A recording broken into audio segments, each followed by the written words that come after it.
नमस्कार दोस्तों, मैं आपका स्वागत करता हूं हमारे YouTube चैनल नक्षत्र दर्शन जेपी में। आज हम बात करने जा रहे हैं मकर राशि कैप्रिकॉर्न के जातकों के लिए 18 अक्टूबर 2025 से 5 दिसंबर 2025 तक चलने वाले 48 दिनों के गोचर की। इस अवधि में क्या क्या शुभ रहेगा, किन किन बातों में सावधानी रखनी होगी, किन क्षेत्रों में सक्रियता बढ़ सकती है, कृपया ध्यान से सुने क्योंकि ये सामान्य दिशा निर्देश है। व्यक्तिगत कुंडली के आधार पर परिणाम भिन्न हो सकते हैं। परिचय। सबसे पहले समझ लेते हैं गोचर क्या है। हिंदू ज्योतिष में जब ग्रह अपनी जन्मकालीन स्थिति से आगे बढ़कर नए राशि या भाव में प्रवेश करते हैं तो उस अवस्था को गोचर कहा जाता है। ये गोचर हमारे जीवन के विभिन्न क्षेत्रों जैसे करियर, धन, संबंध, परिवार, स्वास्थ्य आदि पर असर डालता है। इस 48 दिन की अवधि में मकर राशि वालों के लिए ग्रह गोचर की स्थिति विशेष रूप से सक्रिय रहने की संभावना है। आज हम देखेंगे कि मकर राशि वालों के लिए 18 अक्टूबर से 5 दिसंबर 2025 तक इस गोचर का क्या असर होगा। सुराग, शुभता, चुनौतियां और किन बातों का ध्यान रखें। समय अवधि और बिंदु।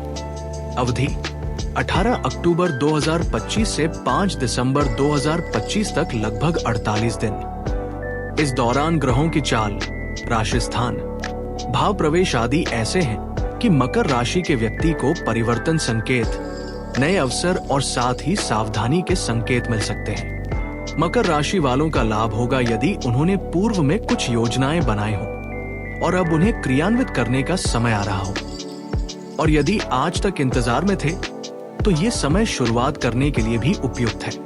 क्या अच्छा रहेगा। एक करियर एवं व्यवसाय। पिछले समय की मेहनत अब रंग ला सकती है। यदि आपने निरंतर प्रयास किया है तो इस अवधि में चुनौतियों से निकलने नई दिशा प्राप्ति की संभावना है। स्थिरता की ओर बढ़ाव रहेगा। आप अधिक जिम्मेदारी ले सकते हैं, नेतृत्व में आगे आ सकते हैं। यदि आपने नए प्रोजेक्ट या स्वरोजगार का विचार किया है तो शुरुआत करने के लिए ये समय अनुकूल हो सकता है, विशेष रूप से उन मकर राशि वालों के लिए जिनका पूर्व समय थोड़ा स्थगित रहा हो। उदाहरणतः 2025 से 28 के सैटर्न गोचर चक्र में मकर राशि के लिए पिछले समय कठिन रहा है, लेकिन इस समय से राहत की शुरुआत होगी।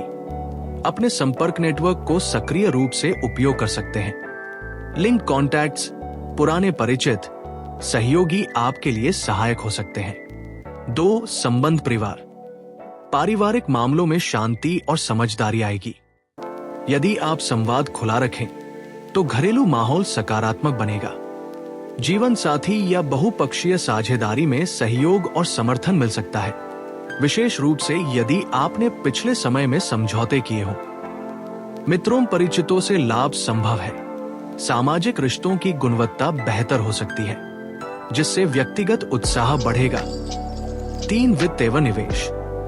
धन अर्जित करने के नए स्रोत सामने आ सकते हैं। यदि आपने पहले निवेश किया है तो उसकी संभावित लाभ स्थिति बेहतर हो सकती है। खर्च वित्त की स्थिति सुधर सकती है। आप बजट नियंत्रित तरीके से काम करेंगे, अनावश्यक खर्च कम होंगे। संपत्ति क्रय या घर परिवार से जुड़े वित्तीय फैसले सोच समझ कर लिए जा सकते हैं और फलदायी हो सकते हैं। 4. स्वास्थ्य एवं मानसिक स्थिति। मानसिक रूप से सकारात्मक बदलाव दिखेंगे। चिंता भाव, तनाव भाव में कमी आने की संभावना है। शारीरिक रूप से सक्रिय रहने का समय है। हल्की फुल्की व्यायाम, नियमित दिनचर्या, संतुलित भोजन आपको लाभ देंगे। इस अवधि में आप आध्यात्मिक या आत्मविकास संबंधी गतिविधियों में रुचि ले सकते हैं। ध्यान, योग, स्वयं निरीक्षण आदि का लाभ मिलेगा। किन बातों में सावधानी रखें। एक करियर एवं व्यवसाय। नए कार्य या बड़े निवेश शुरू करते समय पूरी तैयारी करें। अधूरी जानकारी या जल्दबाजी हानिकारक हो सकती है। विरोधियों या भूले भटके कामों से सतर्क रहें। पिछले समय की कमी या त्रुटियां इस अवधि में सतह पर आ सकती है। कामबोझ से थकान या स्वास्थ्य समस्या हो सकती है, इसलिए संतुलन बनाए रखें। समय समय पर विराम लें। 2. संबंध, परिवार। संवाद में कमी या अहंकार से दूरी बढ़ सकती है। जीवन साथी, परिवार में अपेक्षाएं ज्यादा हो सकती हैं। पुराने विवाद अचानक उभर सकते हैं। अगर आपने अनसुलझे मामले छोड़े हैं तो उन्हें बातचीत माध्यम से सुलझाना बेहतर रहेगा। सामाजिक समारोह या रिश्तों में दिखावा प्रभाव से परेशानी हो सकती है। सरलता और सत्य आधारित व्यवहार रखें। 3 वित्त एवं निवेश। अनियोजित खर्च, लालच या जल्दीबाजी निवेश से बचें। उधार लेन देने में सतर्क रहें। शर्त शुल्क अच्छी तरह समझें।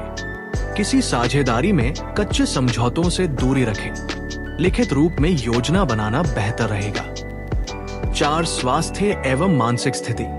असमय भोजन, अनियमित दिनचर्या, नींद की कमी से रोग प्रवणता बढ़ सकती है। अत्यधिक सक्रियता या उत्तेजना से मन परेशान हो सकता है।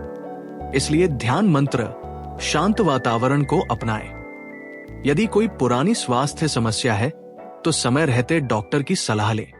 छोटी सी समस्या भी बड़ी बन सकती है। लाभदायी उपाय। आप इस अवधि में निम्न सुझाव अपनाकर बेहतर परिणाम प्राप्त कर सकते हैं। लक्ष्य निर्धारित करें। इस समय आप क्या हासिल करना चाहते हैं? करियर में प्रगति, वित्तीय सुधार, संबंधों में सामंजस्य। लिख लें और उस दिशा में कदम उठाएं। दिनचर्या बनाए रखें। नियमित समय पर उठना सोना, हल्की व्यायाम या योग, संतुलित भोजन, ये सभी बड़े लाभ देंगे। संवाद बनाए रखें। अपने परिवार, मित्रों, जीवन साथी के साथ बातचीत रखें। आपके संपर्क आपकी सफलता में मदद करेंगे।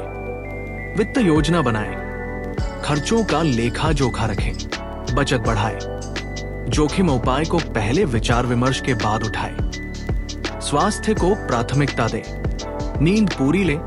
तनाव मुक्त रहने की कोशिश करें। शरीर को सहज रखें। आत्मविकास को मत भूलें। इस समय को ध्यान, प्रेरणा क्रिया या अध्ययन के लिए उपयोग करें। इससे मन को संतुलन मिलेगा। निष्कर्ष। तो मित्रों, 18 अक्टूबर 2025 से 5 दिसंबर 2025 तक का ये 48 दिन का गोचर मकर राशि वालों के लिए मौकापूर्ण एवं संवेदनशील रहेगा। यदि आप सजग, विचारशील और सकारात्मक बने रहेंगे तो ये समय आपके लिए उत्थान काल साबित हो सकता है।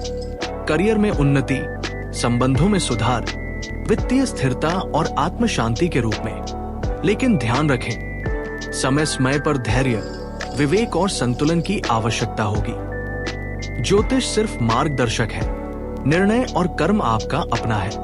इसलिए इसे एक संकेत के रूप में लें, लेकिन अपने प्रयासों और सोच विचार से आगे बढ़ें।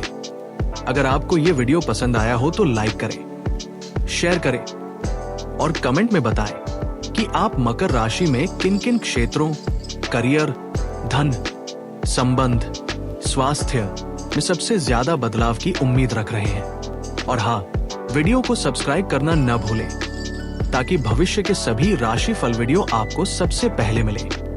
धन्यवाद। फिर मिलते हैं एक नए राशिफल विश्लेषण या ग्रह गोचर के साथ। तब तक स्वस्थ रहें, सकारात्मक सोच रखें। नमस्कार।